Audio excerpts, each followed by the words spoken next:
क्या पढ़ने के लिए बोले थे? पीसीआर। ठीक है। अच्छा एक चीज़ ना देखो, हालांकि पहले बताए हुए हैं, फिर से एक बार आपको रिपीट करा देते हैं।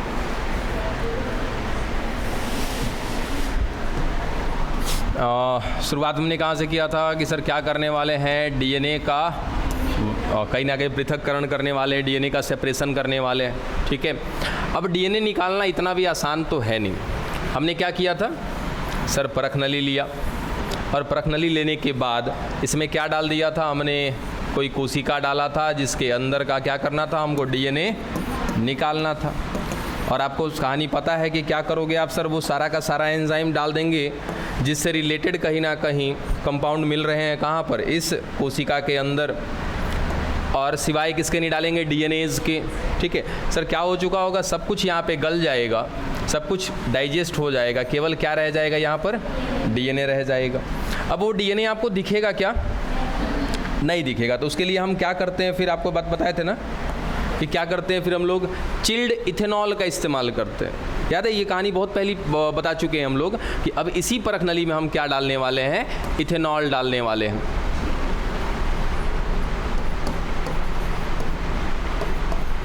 इथेनॉल। ठीक है। और जो वो इथेनॉल होगा क्या होगा, एकदम चिल्ड होगा। चिल्ड माने एकदम ठंडा होगा सर, उसको फ्रीजर से निकालेंगे और तुरंत ही क्या करेंगे, इसमें डाल देंगे। अब डालने की वजह से क्या होगा ना कि जो डीएनए इधर उधर घूम रहा है ना, वो सारा डीएनए क्या हो जाएगा, एक जगह पर इकट्ठा हो जाएगा, जिस प्रोसेस को हम नाम देते हैं स्पूलिंग। याद रखना, स्पूलिंग का मतलब क्या होता है कि सर एक परखनली में सब कुछ हमने डाइजेस्ट करा दिया था, क्या बच गया था, केवल डीएनए बच गया था। ऊपर से हमने क्या करा, इसमें इथेनॉल डाल दिया, और उसके बाद कांच की एक रॉड होती है, रॉड। ठीक है। उस रॉड को लेकर के इसमें घुमाते हैं। ठीक है। और थोड़ा थोड़ा क्या करते रहते हैं, इथेनॉल इसमें डालते रहते हैं, घुमाते रहेंगे, डालते रहेंगे। धीरे धीरे क्या हो जाएगा कि सर वो सारा का सारा डीएनए जो इधर उधर घूम रहा है, वो सारा का सारा क्या हो जाएगा, एक जगह पर इकट्ठा हो जाएगा। ठीक है। जैसे देखो, एक सेकेंड,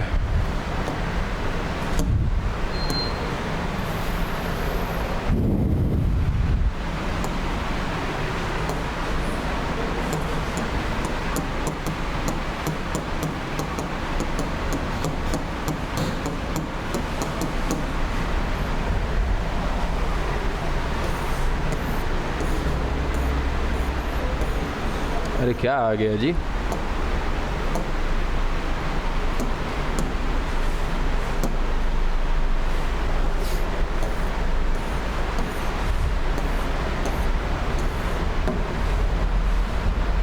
देखो जैसे क्या ले रखा है, स्ट्रॉबेरी है ना। ठीक है। अब स्ट्रॉबेरी से भी निकाल, पता नहीं है क्या, वीडियो में देखते हैं पहले। ठीक है, चलो वो स्ट्रॉबेरी लिया हुआ है। स्ट्रॉबेरी में क्या होगा सर, पादप की कोशिका है ना। तो पादप की कोशिका में क्या मिलेगा सर, सेलुलोज वगैरह होगा। ठीक है। देखो क्या करने वाले हैं, देखो इसमें क्या डाला है सर, उसी को पीस करके डाल दिया गया, इसको, स्ट्रॉबेरी को। ठीक है। उसके बाद उसमें क्या डाला, डिटर्जेंट डाला। डिटर्जेंट क्यों डाला, क्योंकि सर डिटर्जेंट के अंदर क्या होंगे, एंजाइम होंगे। वो एंजाइम क्या करेंगे, सब कुछ को गला देने वाले हैं। बस देखिए वैसा ही कुछ करने वाले हैं। आपके सामने थोड़ा सा प्रोसेस है, वो देख के ख़त्म करिए इसको। हाँ वो नमक होगा, हाँ बिल्कुल बिल्कुल, डिटर्जेंट। अब यहाँ पे रेडी कर रहे हैं अपना पेस्ट। अब इसमें क्या कर दिया, वही जो जेल हमने तैयार करा है, बिम्बार वाला लिक्विड वाला, वो डाल दिया। अब इसमें से क्या हो जाएगा सर, वो सारा कुछ क्या हो जाएगा, डाइजेस्ट हो जाएगा। केवल क्या रह जाएगा, इसमें डीएनए रह जाएगा।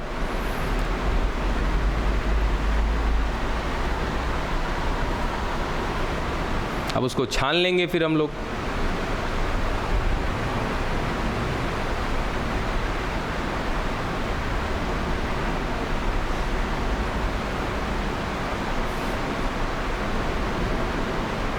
अब जो नीचे पानी जा रहा है ना सर, उसमें सब कुछ डाइजेस्ट है, सब कुछ अलग अलग हो चुका है, सेपरेट हो चुका है, उसमें डीएनए भी है।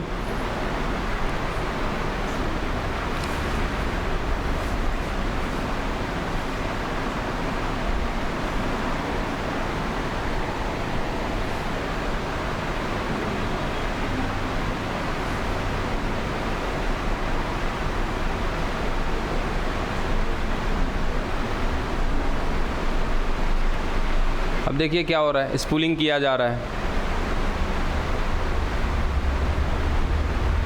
ये रहा डीएनए, समझे, सारा डीएनए क्या हो गया, एक जगह पर आकर के इकट्ठा हो गया। अब इस डीएनए के साथ जो करना आपको कि सर डीएनए दिखाई देता है, सर वहाँ पे बहुत सारी कोशिका होगी ना, बहुत सारी कोशिका का डीएनए होगा, वो सब आकर के एक जगह पर इकट्ठा हो गया है। और हमको पता है कि डीएनए कैसे होते हैं सर, धागे के जैसे होते हैं, रज्जू के जैसे। बहुत सारा रज्जू जब एक साथ मिलेगा तो कुछ ऐसी स्थिति देखने को मिलेगी। ठीक है, कौन तो मिच मिच कर रही है जिसमें है। चलो बात समझ में आया। तो वो प्रोसेस क्या कहलाता है, स्पूलिंग कहलाता है। स्पूलिंग कर लिया हमने, डीएनए निकाल लिया, इसके बाद का प्रोसेस आपको समझा दिए थे कि सर उसके बाद क्या करने वाले हम लोग, स्पूलिंग कर लिया, उसके बाद क्या करेंगे, फिर सर डीएनए मिल गया हमको, फिर रेस्ट्रिक्शन एंडोन्यूक्लियस का इस्तेमाल करेंगे, छोटे छोटे टुकड़े में काट लेंगे। फिर उसके बाद क्या करने वाले हैं, जेल इलेक्ट्रोफोरेसिस करने वाले हैं, जिससे कहीं ना कहीं क्या मिल जाएगा, हमारा डीएनए का वो खंड मिल जाएगा जिसको हमें चाहत है, या फिर जिसको आगे ले चल के किसके साथ जोड़ना है, वेक्टर के साथ जोड़ना है। इतना कुछ कर लिया तो पता चला कि जो डीएनए हमें प्राप्त हुआ है सर ये बहुत कम मात्रा में है। अब बहुत कम मात्रा में तो क्या करना पड़ेगा सर, अभी एक ही डीएनए है हमारे पास, और सोचो कि सर हम इसको दे दिए किसको, वेक्टर को।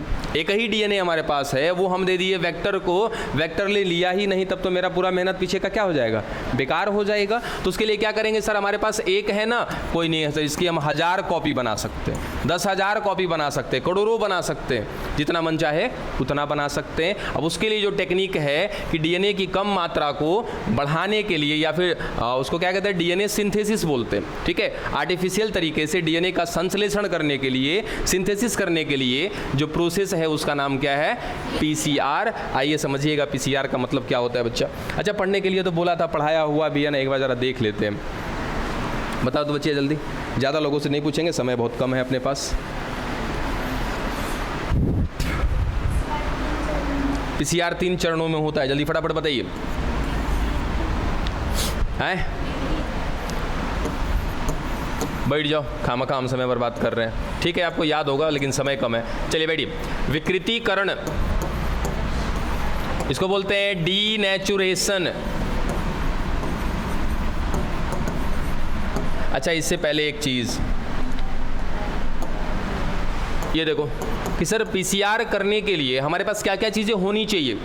सबसे पहले ये चीज़ होना चाहिए, उसके बाद ना जाएंगे पीसीआर करने के लिए। अगर हम पीसीआर कर रहे हैं तो सबसे पहले क्या होना चाहिए, तो सर पीसीआर करने के लिए तो हमारे पास क्या होना चाहिए, हमारा अपना सैंपल डीएनए होना चाहिए। मतलब कि जिस डीएनए का क्या करना है, हमको पीसीआर करना है, वो डीएनए हमारे पास होना चाहिए। ठीक है, दूसरा क्या होना चाहिए सर, पीसीआर मशीन होना चाहिए। ठीक है, डन। तीसरा क्या होना चाहिए, तो एक होता है एपेंड्रॉफ ट्यूब। ठीक है, वो एपेंड्रॉफ ट्यूब कुछ इस तरीके से सर ट्यूब के जैसी रहती है, इसके ऊपर एक ढक्कन रहता है। ठीक है, जिसके अंदर हम क्या करने वाले हैं, डीएनए को डालेंगे, और उसके बाद पीसीआर मशीन में ऐसे बहुत सारे क्या होते हैं, होल होते हैं, जहां पर बहुत सारे एपेंड्रॉफ ट्यूब को एक साथ में डाला जाता है। ठीक है, तो उसके अंदर इसको ले जा करके डाल देते हैं। तो क्या होना चाहिए सर, हमारे पास एपेंड्रॉफ ट्यूब होना चाहिए, जिसके अंदर हम डालेंगे किसको, सैंपल डीएनए को डालेंगे। और क्या होना चाहिए, तो सर इसके बाद ये पीसीआर जो है ये कहीं ना कहीं क्या है, टेम्परेचर बेस है, यानी कि ये प्रोसेस क्या है, टेम्परेचर पर आधारित है। तो हमारे पास वैसा सिस्टम होना चाहिए जहां पर हम क्या कर सके सर, टेम्परेचर को बढ़ा सके, घटा सके। यानी कि कहने का मतलब कि सर टेम्परेचर कंट्रोल करने के लिए व्यवस्था होनी चाहिए। ठीक है, अब इतना कर लिया, उसके बाद पांचवा प्रोसेस आता है कि सर हम कर क्या रहे हैं, डीएनए का संश्लेषण कर रहे हैं, यहाँ पे डीएनए का सिंथेसिस कर रहे हैं। इसका मतलब कि सर ये रहा डीएनए। अब इस एक डीएनए से क्या करना है, हमको 2 डीएनए बनाना है। कैसे बनाएंगे, तो सिंपल सा क्या करते हैं हम लोग इसको कि सर ये जो दोनों धागा दिख रहा है ना डीएनए का, इसका दोनों धागा तोड़ा जाएगा।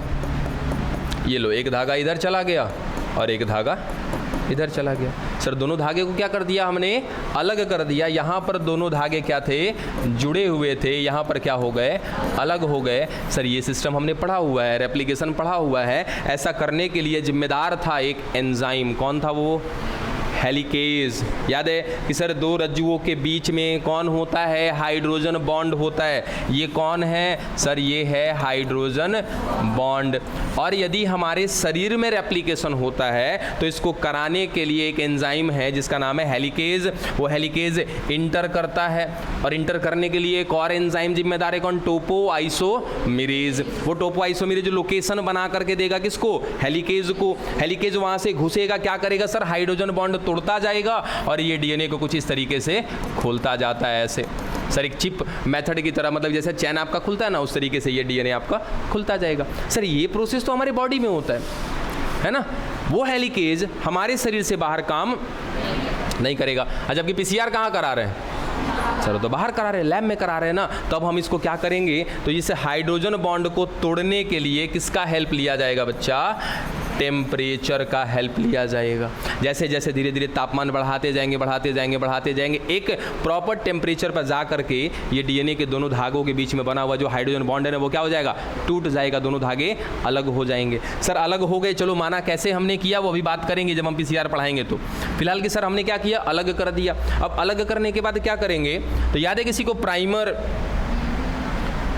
चलो वो प्राइमर की बात करते हैं कि सर यहाँ पर क्या करेंगे? प्राइमर लगाएंगे। जिनको समझ में नहीं आ रहा है प्राइमर, वेट करिएगा थोड़ा सा कि सर यहाँ पे प्राइमर लगा देंगे। वो प्राइमर क्या करेगा सर? धीरे धीरे यहाँ पर नया धागा बना देगा, यहाँ भी और यहाँ भी। सर कितने डीएनए हो गए? 2 डीएनए हो गए। पहले एक था, अब कितने हो गए? 2 हो गए। सर यही तो करते हैं हम लोग किसमें? पीसीआर में। ठीक है, अब यहाँ पर हमें क्या चाहिए सर?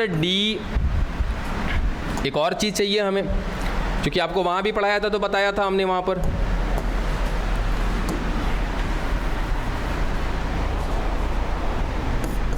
DNMP चाहिए।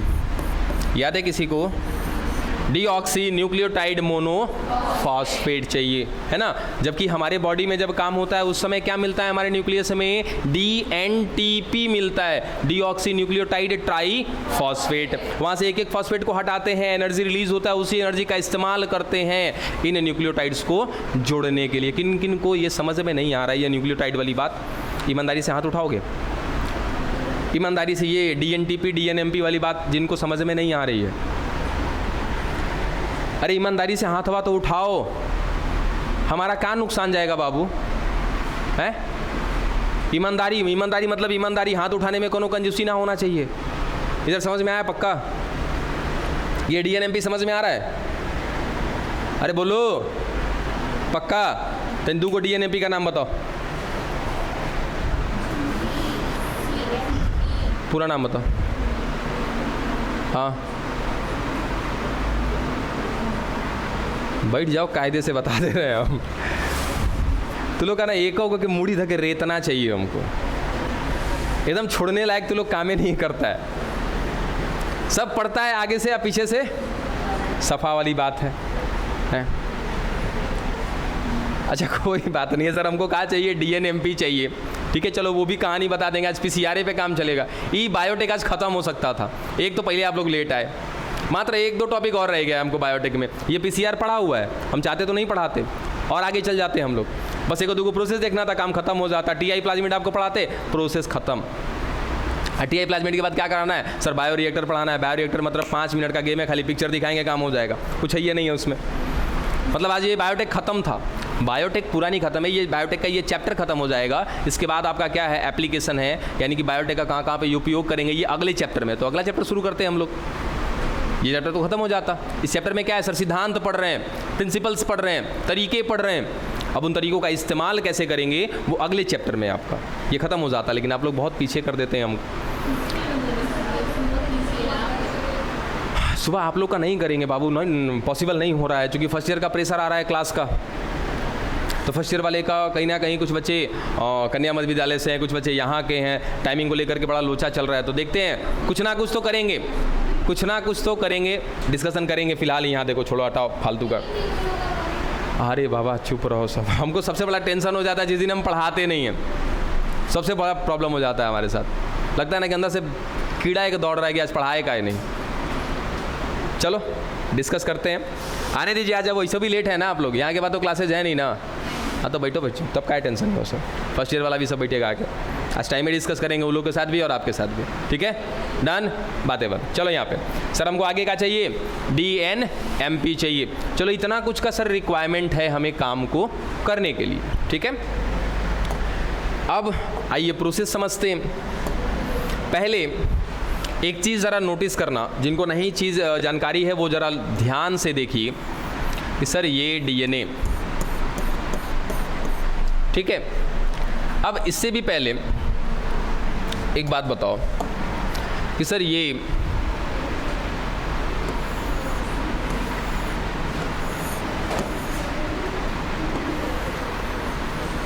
सपोज जस्ट एक मानने के लिए कि सर ये क्या एक हाथ है, ठीक है, क्या दिख रहा है सर, क्या मैं इसको अंग बोलूं, ठीक है, कि सर ये क्या दिख रहा है हमारा एक अंग दिख रहा है। चलो सर इसके कुछ हिस्से को ना हम जूम करते हैं। जब इस हिस्से को हमने जूम करके देखा तो क्या मिल रहा है सर, यहाँ पे कोशिकाओं का क्या मिल रहा है, भंडार मिल रहा है।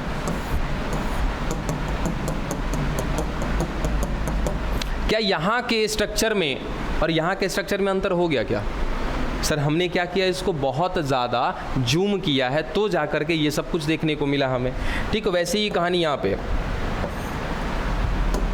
देखिए कि सर ये DNA है।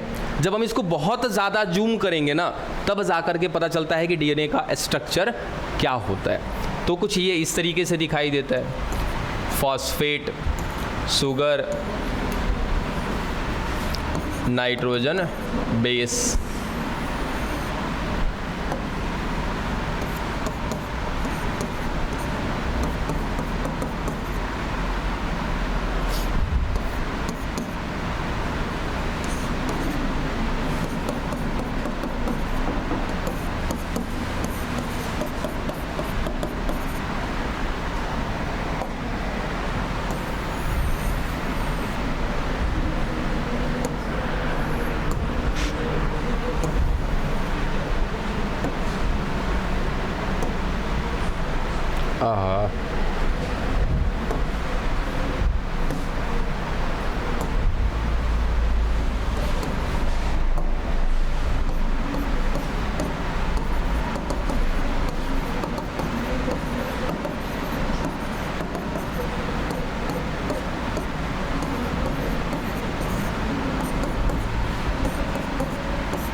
चलो देखो सर ये इस तरीके से हैं, ये वही चीज़ है, यही चीज़ हमने यहाँ पे बनाया है। DNA क्या हो गया सर, DNA का स्ट्रक्चर दिखने लगा यहाँ पर। ये वाला हिस्सा सर कहलाता है एक न्यूक्लियोटाइड, ये भी क्या कहलाता है, एक न्यूक्लियोटाइड, ठीक है। इस तरीके से देखें तो कितने दिख रहे हैं सर, 4 न्यूक्लियोटाइड दिख रहे हैं क्या आपको यहाँ पे, यहाँ भी 4 न्यूक्लियोटाइड दिख रहे हैं, ठीक है। अब है क्या, तो ये जो आपको दिख रहा है ये सर, ये वाला जो है ना ये हिस्सा, ये वाला धागा है, बात समझे। ये जो दिख रहा है एक साइड का पूरा phosphate sugar nitrogen base, phosphate sugar nitrogen base, ये पूरा सर ये एक धागा है, ठीक है। फिर ये वाला जो ये हिस्सा दिख रहा है आपको फॉस्फेट शुगर नाइट्रोजन बेस, यानी कि कुल मिला जुला के सर कौन है वहाँ पे, न्यूक्लियोटाइड ही न्यूक्लियोटाइड है, वो वाला हिस्सा ये रहा, ठीक है। अब ये सर बीच में क्या है, तो ये बीच वाला कौन है बच्चा, हाइड्रोजन बॉन्ड है। और देखो यहाँ पे ये हाइड्रोजन बॉन्ड बने होते हैं, डबल बॉन्ड, ट्रिपल बॉन्ड, ये सब कुछ पढ़ा रखे हैं, ठीक है। अब बात क्या आता है कि सर न्यूक्लियोटाइड की बात कर रहे हैं हम लोग,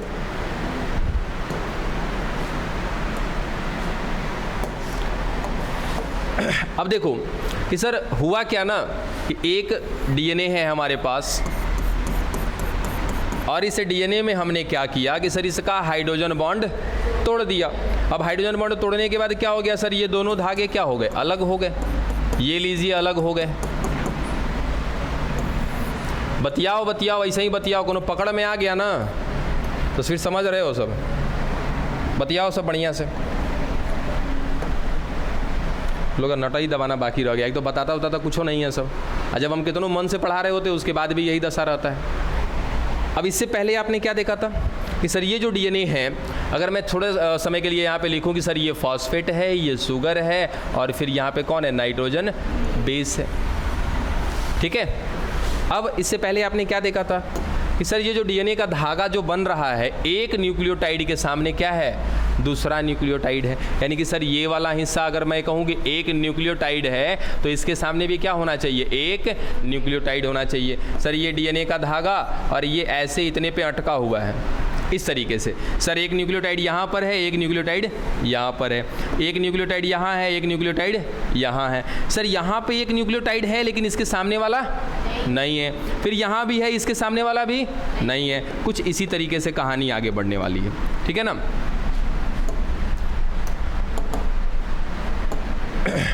देखिए कि सर यहाँ पर न्यूक्लियोटाइड है, इधर ये देखो सर सारे के सारे क्या हो गए, न्यूक्लियोटाइड हो गए। इसके सामने वाला जो न्यूक्लियोटाइड था वो क्या हो चुका है, इनसे अलग हो चुका है। सर ये भी सारे के सारे क्या है, न्यूक्लियोटाइड है।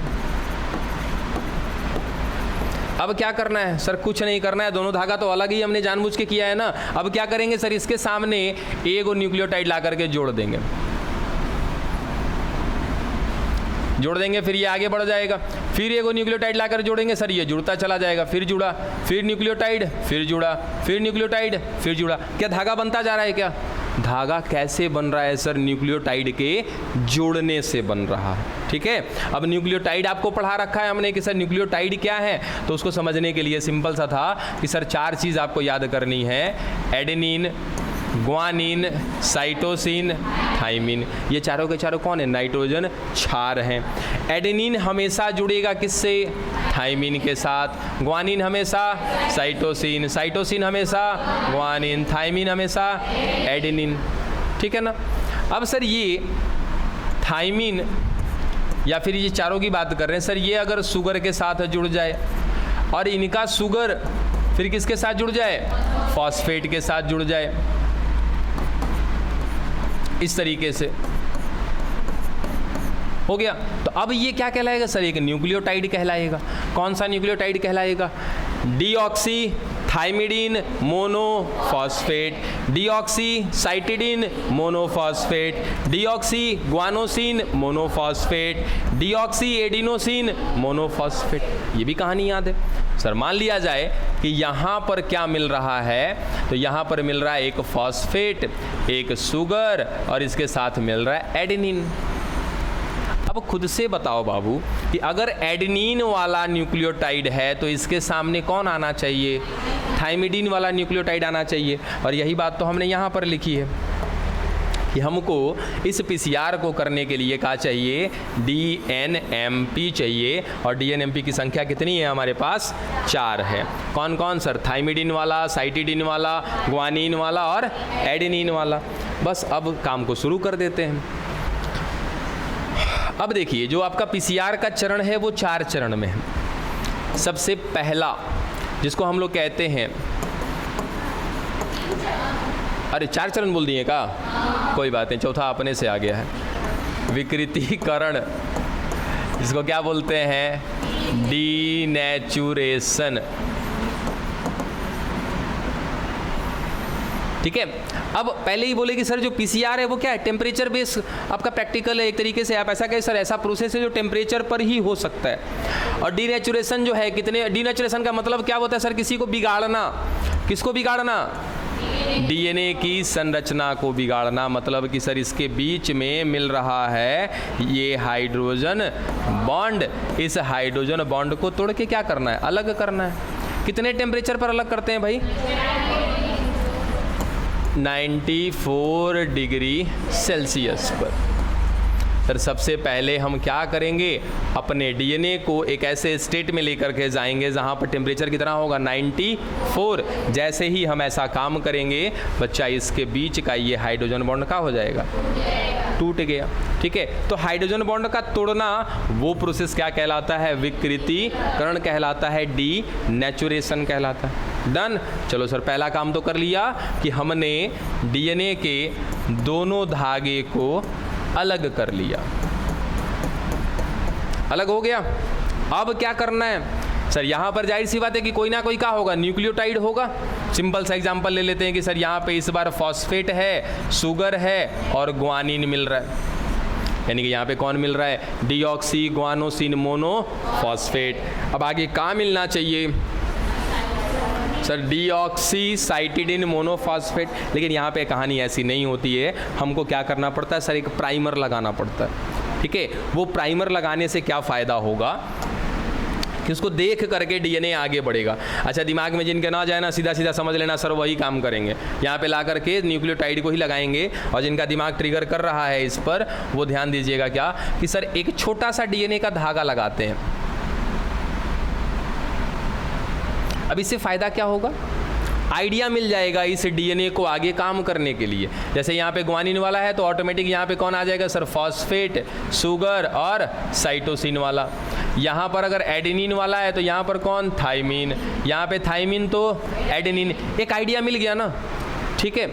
अब क्या करना है हमें, अब सर याद करो कि इस न्यूक्लियोटाइड को जोड़ने के लिए कोई एंजाइम था हमारे बॉडी के अंदर, कौन था वो, डीएनए पॉलीमरेज। लेकिन वो हमारे बॉडी के अंदर काम करता था ना, बाहर काम नहीं करेगा। रीज़न कि सर ये सब प्रोसेस देख रहे हो कितना पे करा रहे, हाई टेम्परेचर पे। हमारा बॉडी का temperature sir 37 degree Celsius possible ही नहीं है, तो हमें हाई टेम्परेचर पर काम करने वाला क्या चाहिए, डीएनए पॉलीमरेज चाहिए। एक ऐसा डीएनए पॉलीमरेज, हाँ बिल्कुल, एक ऐसा डीएनए पॉलीमरेज चाहिए हमको जो इन न्यूक्लियोटाइड को जोड़े, लेकिन हाई टेम्परेचर पर जोड़े। उस डीएनए पॉलीमरेज का नाम क्या है, टैक पॉलीमरेज। और टैक पॉलीमरेज को निकाला गया है थर्मस एक्वेटिकस से, ठीक है। अब इस डीएनए पॉलीमरेज को लाकर पहले क्या किया सर, प्राइमर लगा दिया। अब उसके बाद किसको डालेंगे यहाँ पे, डीएनए पॉलीमरेज को। तो प्राइमर लगाने का जो प्रोसेस है वो क्या कहलाता है सर, एनेलिंग कहलाता है। एनेलिंग, एनेलिंग को तापानुशीलन बोलते हैं, तापानुशीलन। ये कितना पर होता है जी, 54 डिग्री सेल्सियस पर होता है। चलो अब जाके क्या किया हमने सर, टेम्परेचर को डाउन कर दिया। टेम्परेचर को डाउन करने के बाद क्या लगा देंगे, प्राइमर लगा देंगे। प्राइमर कौन होता है, डीएनए का छोटा सा टुकड़ा। अब क्यों लगाया, क्योंकि सर ये डीएनए है, इसके पास में, हाँ क्या हुआ, इसके बगल में थोड़ा सा लगा देंगे ना, तो अब तीसरा काम किसका आएगा सर, डीएनए पॉलीमरेज का। बातें नहीं करिए, जो डाउट है डायरेक्ट हमसे पूछिए।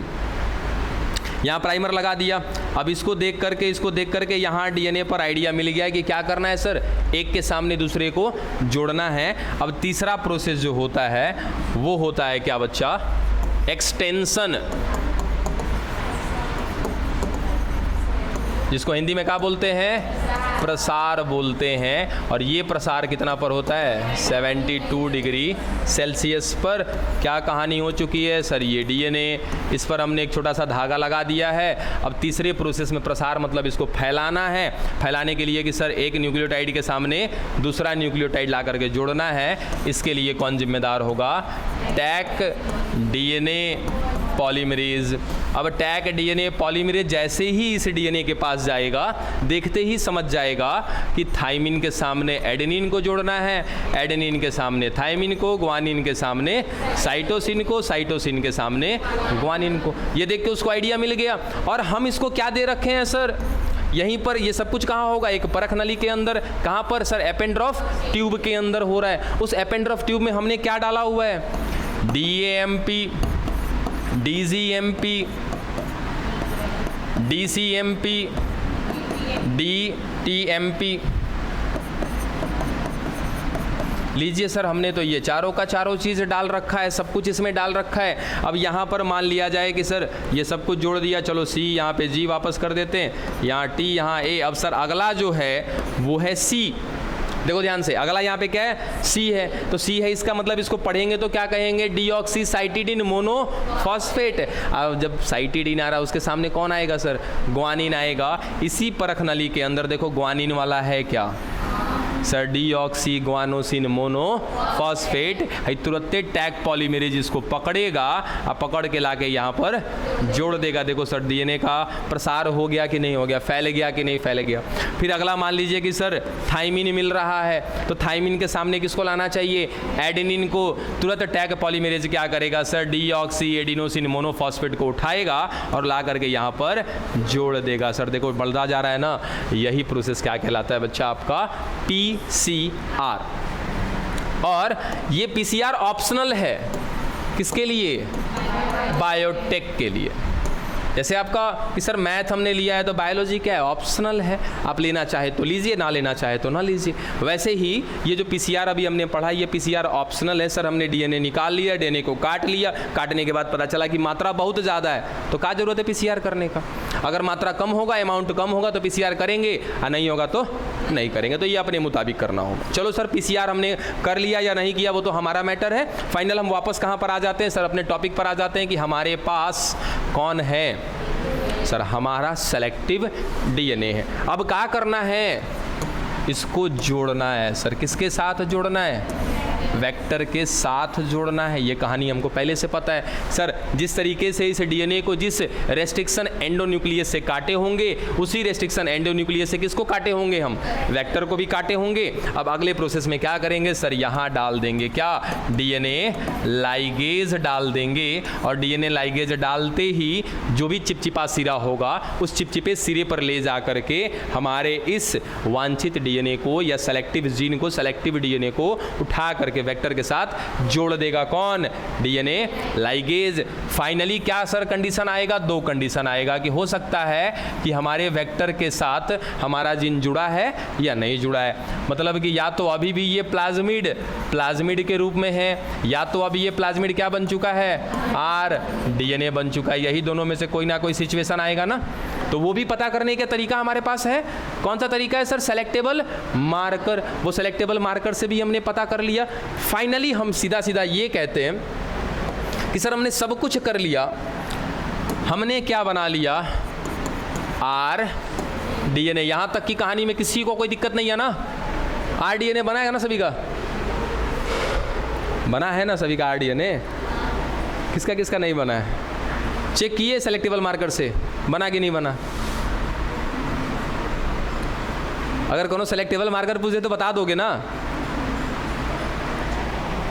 अच्छा इतना अच्छा कहानी हर जगह मिल जाता, अच्छा तो नहीं बता सकते कि अच्छा है कि क्या है, मतलब इस तरीके से मिल जाता है पढ़ने को हर जगह नहीं, यहाँ मिलता है तो फिर क्या नहीं पढ़ते हो सर। चलो आ जाओ सर, क्या कर लिया हमने, तैयार कर लिया हमारा आर डीएनए। अब इस आर डीएनए को, अच्छा देखो यहीं से, इससे पहले एक प्रोसेस मुझे यहीं पे ऐड कर देना चाहिए था यहाँ पे कि सर ये जो हमारा जीन है, एक चीज देखो जरा यहाँ पे,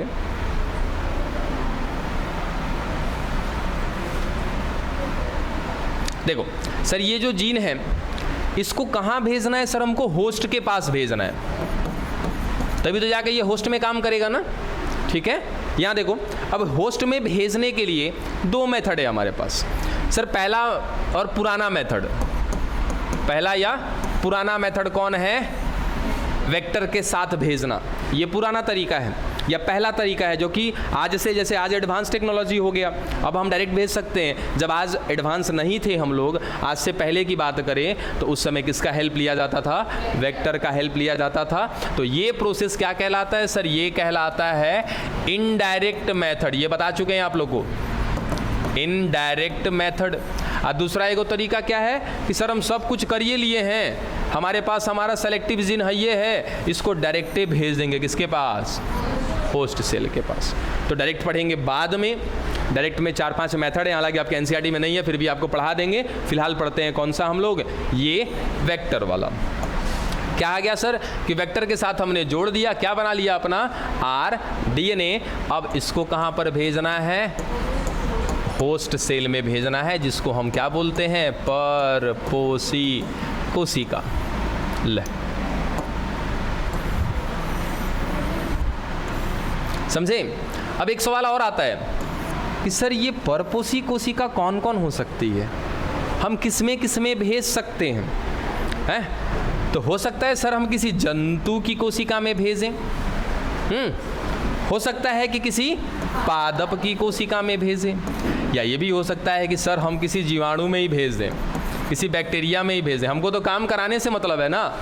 अब वो डिपेंड करता है कि हम काम किस लिए कर रहे हैं, काम क्यों कर रहे हैं। जैसे अगर मान लो इंसुलिन बनाना है, इंसुलिन बनाने के लिए सबसे बढ़िया कौन रहेगा, तो उसके हिसाब से हम बात करेंगे कि कहाँ पर अपने इस जीन को भेजेंगे हम लोग। ठीक है, मान लो कि सर हमारे अंदर कुछ सुधार करना है, तो हम कौन, जंतु, हमारी कोशिका में भेजा जाएगा।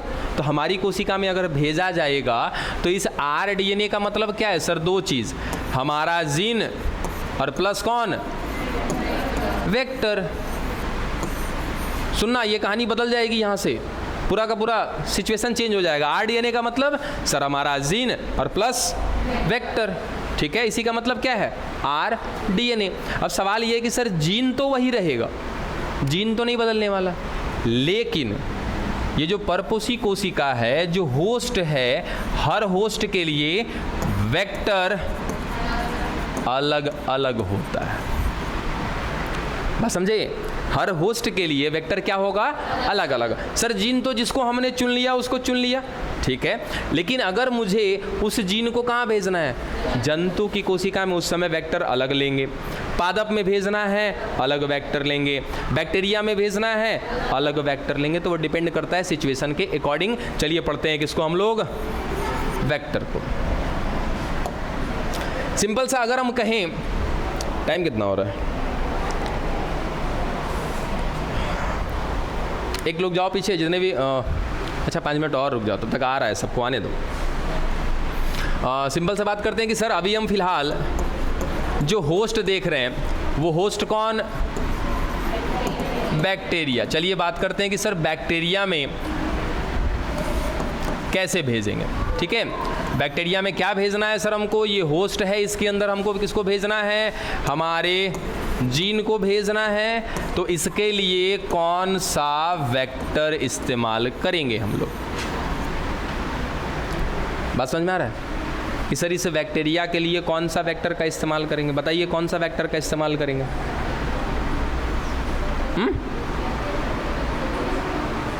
बैक्टीरिया के लिए कौन से वेक्टर का इस्तेमाल करेंगे,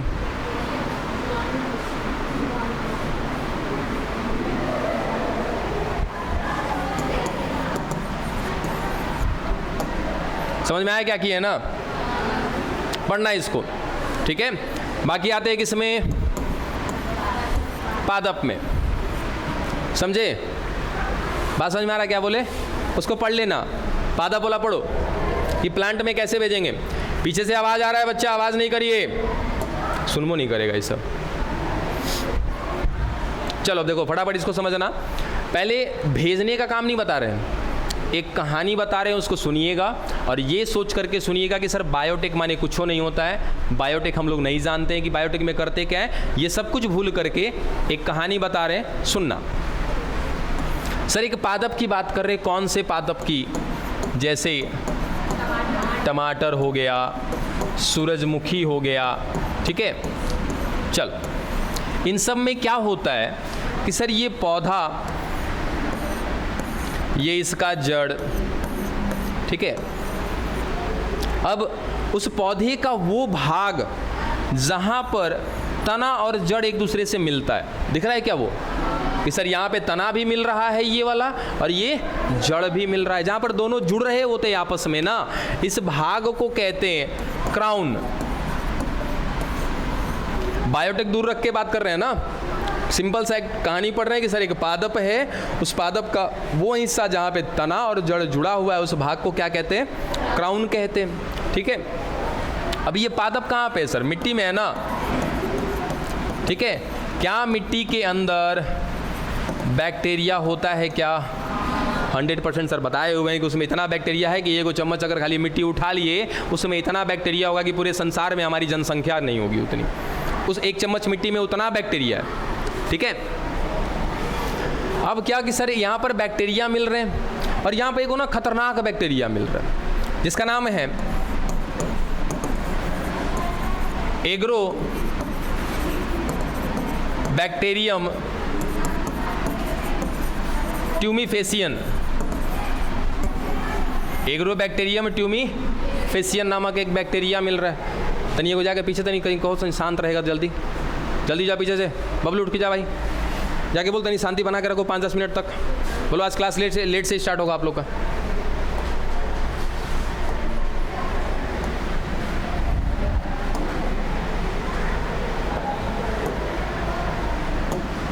वैसा आदमी के भैया डरबो नहीं करेगा उससे सर, तुम डरा के आ जाओगी।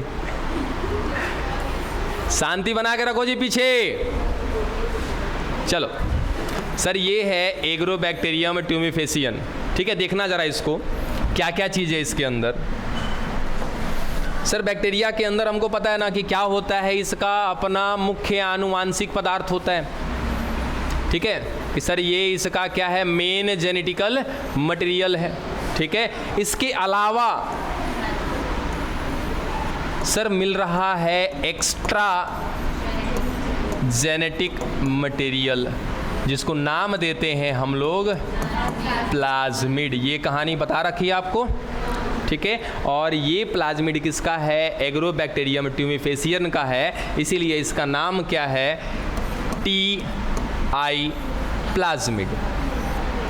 बात समझे सर? हम उस बैक्टीरिया को देख रहे हैं, कौन से बैक्टीरिया को, एग्रोबैक्टीरियम ट्यूमीफेसियन को देख रहे हैं, जो कहाँ पर मिल रहा था, उस मिट्टी में मिल रहा था। उस मिट्टी में उस पौधे के साथ क्या करेगा पता नहीं है, फिलहाल अभी हम इसको देख रहे हैं। सर ये TI प्लाज्मिड। ठीक है, अब इसे TI प्लाज्मिड को बाहर निकालते हैं।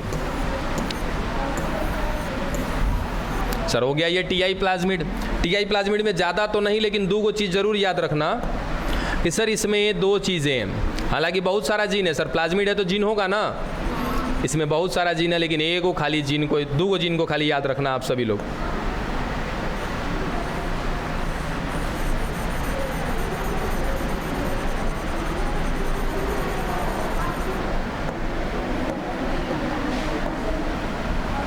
देखो, एक को कहते हैं tDNA, tDNA या जीन, जो आप समझना चाहें समझ लीजिएगा। ठीक है, दूसरे को कहते हैं वायरुलेंस बोलते हैं, ऐसे शॉर्ट में उसको विर बोलते हैं, VIR, विर रीजन बोलते हैं, या विर क्षेत्र बोलते हैं हिंदी में। बस खाली 2 चीज़ आप याद रखेंगे। कौन है ये, TI प्लाज्मिड है। ये TI प्लाज्मिड कहाँ पर मिल रहा है सर, वो एक्स्ट्रा जेनेटिकल मटेरियल के रूप में कहाँ पर मिल रहा है, एग्रोबैक्टीरियम ट्यूमीफेसियन में। कौन है ये है बैक्टीरिया। ठीक है, अब क्या होगा पता है, देखो क्या हो रहा है सर, यहाँ पर ना ये मिल रहा है आपका बैक्टीरिया। कौन सा बैक्टीरिया, एग्रोबैक्टीरियम ट्यूमीफेसियन मिल रहा है। वो यहाँ जो मिल रहा है बैक्टीरिया, उसने क्या किया, इस पौधे के क्राउन की कोशिका में घुस गया। ठीक है, देखो कैसे क्या कर रहा है आगे चल करके। सर ये है वो उस पादप की कोशिका, और ये पादप की कोशिका उस पेड़ की कोशिका है, और कहाँ की कोशिका, क्राउन वाले क्षेत्र की कोशिका है। ठीक है, इसमें इस कोशिका में क्या मिल रहा है सर, इसका खुद का अपना DNA मिल रहा है। ये कुछ नहीं है, कौन है ये सर, वो उस पेड़ की कोशिका है। कहाँ की कोशिका है, क्राउन भाग की कोशिका है, उसमें अपना खुद का क्या मिल रहा है, उसका जेनेटिकल मटेरियल। क्या पादप की कोशिका में भी एक्स्ट्रा जेनेटिकल मटेरियल मिलता है क्या, पादप की कोशिका में एक्स्ट्रा जेनेटिकल मटेरियल है? नहीं होता है सर, वो खाली किस में मिलेगा, बैक्टीरिया में मिलेगा और कहीं नहीं मिलेगा। ठीक है, पादप की कोशिका में नहीं होता है। इस कोशिका पर आक्रमण हो गया, किसका, एग्रोबैक्टीरियम ट्यूमीफेसियन का आक्रमण हो गया। अब वो बैक्टीरिया क्या करेगा पता है सर, बैक्टीरिया ने इसके अंदर डाल दिया अपना प्लाज्मिड। कौन सा प्लाज्मिड, TI प्लाज्मिड। यहाँ पे जरा एक बार गौर करना, सर TI प्लाज्मिड में हमने 2 चीज़ देखा, क्या क्या सर, tDNA, विर रीजन या विर क्षेत्र। ये विर जो वर्ड आया, ये आया है किसे, वायरुलेंस से, और वायरुलेंस का मतलब होता है घातक, खतरनाक। बात समझे, वायरुलेंस का मतलब क्या होता है? घातक, खतरनाक। अब ये क्या करेगा कि सर जैसे ही ये किसी कोशिका में जाएगा, कौन? टीआई प्लाज्मिड, इसमें से ये विररीजन क्या करता है कि यहाँ से कुछ उत्पाद बनाएगा। वो उत्पाद जा करके इस टीडीएनए को यहाँ से अलग कर देगा। सर टीडीएनए यहाँ से अलग हो गया, ठीक है। टीडीएनए निकल जाएगा, देखो निकल जाएगा तो कहाँ जाएगा? सर यहाँ पर कौन था ये? सर ये हो गया हमारा टीडीएनए। अरे टीजीन टीडीएनए पहले ही मैंने लिख दिया, जो करना है कहो, आपके ऊपर डिपेंड करता है। सर ये हो गया क्या इसका? विर रीजन। ये हो गया इसका विर रीजन। विरीजन का काम क्या है सर? ये विरीजन टीडीएनए को यहाँ से निकाल करके अलग कर देगा। जैसे ही इस कोशिका में गया ना, अब देखो क्या हो रहा है यहाँ पे कि सर यहाँ से इस विरीजन ने टीडीएनए को यहाँ से हटाया और हटा करके अलग कर दिया। ये रहा सर, अब हमारा टीडीएनए यहाँ पर आ गया, ठीक है। अब सर ये टीडीएनए को ले जा करके इसके साथ जोड़ देगा। तो विरीजन का दो काम है, क्या करना सर? टीडीएनए को अलग करना, और विरीजन दूसरा काम क्या है कि दूसरे अनुवांशिक पदार्थ के साथ जोड़ देना। सर ये आकर के जुड़ जाएगा। कौन है ये? चलो यहाँ से सर टीडीएनए आया और इस पौधे के कोशिका में उपस्थित इसके डीएनए के साथ जुड़ गया, ठीक है। अच्छा, किस किस को याद है ये शब्द? प्रोटो ऑन्कोजीन, बोलो। नहीं, प्रोटो ऑन्कोजीन। सर ऑन्कोजीन जब ऑन हो जाएगा तब कहेंगे उसको ऑन्कोजीन, जब वो ऑन नहीं है तो क्या कहते हैं इसको? Proto oncogene. सर ये तो हर एक जगह पाया जाता है, पूरे समस्त प्राणियों में पाया जाता है, हमारे अंदर भी है, एक पादप की कोशिका में है, कुत्ते में, बिल्ली में, हर जगह क्या मिलता है? Proto oncogene. लेकिन कंडीशन क्या है कि सर ये क्या रहता है? ऑफ रहता है। अगर ये ऑन हो गया तो क्या बन जाएगा सर? ट्यूमर बन जाएगा। बात समझे? जब ये ऑन हो जाएगा तो क्या बनाने लगेगा? ट्यूमर बनाने लगेगा। कैसे ट्यूमर बनेगा सर? कि जैसे ही ये ऑन हो जाएगा, बिना मतलब का क्या हो जाएगा? सेल डिवीजन स्टार्ट हो जाएगा, कोशिका की संख्या बढ़ जाएगी, तो वही चीज़ क्या कहलाता है? ट्यूमर कहलाता है। अब सुनो कि सर ये जो कौन गया था सर? टीडीएनए जा करके जुड़ गया है किसके साथ? सर पादप की कोशिका के डीएनए के साथ जाके जुड़ गया। कौन? टीडीएनए। और टीडीएनए जा करके इस पादप की कोशिका के डीएनए में मिलने वाला प्रोटो ऑन्कोजीन को क्या कर देगा बाबू? ऑन कर देगा। बात समझे? अब सर ऑन हो गया, ऑन हो गया तो क्या हो जाएगा? अब देखो क्या होगा सर? ये पौधा था, ठीक है, ये कहीं ना कहीं क्या हो गया सर? इसका जड़, ये वाला भाग क्या हो गया? Crown region. इस क्राउन रीजन में कौन आ गया सर? बैक्टीरिया आ गया। अब ये बैक्टीरिया इसके अंदर घुसा, यहाँ की कोशिका में जाकर के क्या किया? अपने टीडीएनए को ले जा करके जोड़ दिया, जिससे यहाँ की कोशिकाओं में क्या हुआ होगा सर? थोड़ा सा चेंज आया होगा और उनके अंदर मिलने वाला प्रोटो ऑन्कोजीन क्या हो जाएगा? ऑन हो जाएगा। अब यहाँ पर क्या होगा सर? इसका कोशिका बिना मतलब के विभाजन करना शुरू कर देगा। ऐसे चारों तरफ जैसे हम लोग के शरीर में होगा, वैसे ही कहानी यहाँ पे भी होगी सर। यहाँ पर गांठ बनने लगेगा, ठीक है।